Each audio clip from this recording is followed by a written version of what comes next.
Talking Points memo is the subject of severe Trump anxiety. Adolf Hitler's back. The Fuhrer is in this campaign because the Democratic Party is very nervous. They are worried that Kamala Harris is not performing well on the campaign trail, which she is not. So it's desperation time. They are trying to equate President Trump with Adolf Hitler. That's vile. If you know anything about Hitler, and I'm going to do a YouTube commentary tonight on him, this is way over the top. And you, in a free speech country like America, you can say it, but you really, anybody who does say it, you lose all respect for them. I do. And you just can't. All right. And I would say that if they were putting the Hitler moniker on Kamala Harris or any Democrat, I'd say the same thing. So anyway, the latest is former Trump chief of staff, John Kelly, who hates Donald Trump, wants him to lose, is coming out again saying that Hitler admired some of Hitler's generals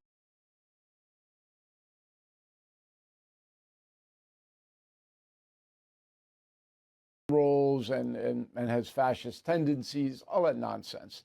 And Kelly can't back up for a second. Contradicts previous statements that he made. It's just a bunch of garbage. But it's picked up by the far left. Roll tape. I think we also have to recognize, as the congressman said, Donald Trump is so historically inaccurate in his comment, right? Hitler's generals tried to kill him. They put a bomb under a table.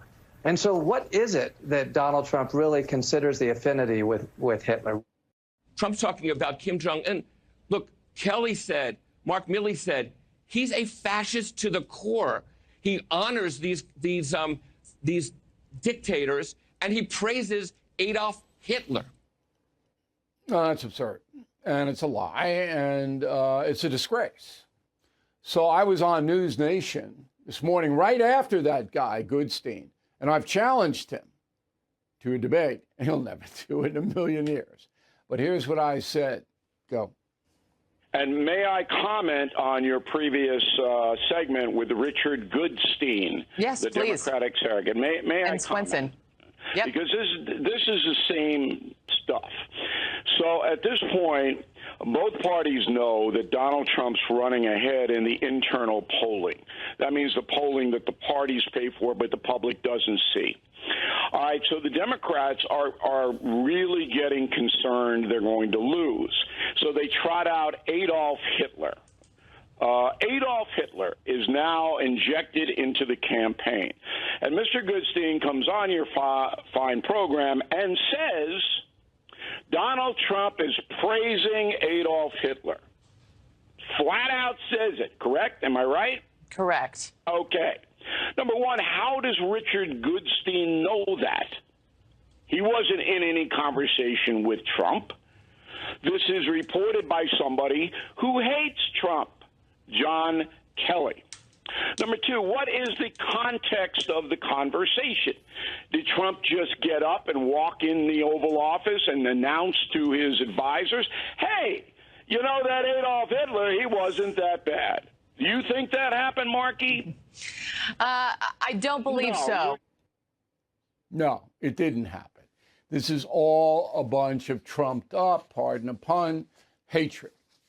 And again, I think it's going to work against Kamala Harris because most Americans on both sides, they don't like hatred. They don't like people who hate. Don't like them. It's not Harris saying this, but it's her people. Okay, 13 days left. You can expect this to accelerate into the land of absurdity. It's already there, but you'll get more of it. Trump ran the country for 4 years. I didn't see any sign of fascism in that White House. Did you? Can you point to one thing in his governance that he did was fascistic, totalitarian? I can't. And I wrote a book on the man, the United States of Trump. All right, I had access to the White House. If you know of any, Bill@BillO'Reilly.com. Let me know. Yes, after the election was over, it was not handled well. But that's separate from his governance while he was in there. And that is the memo.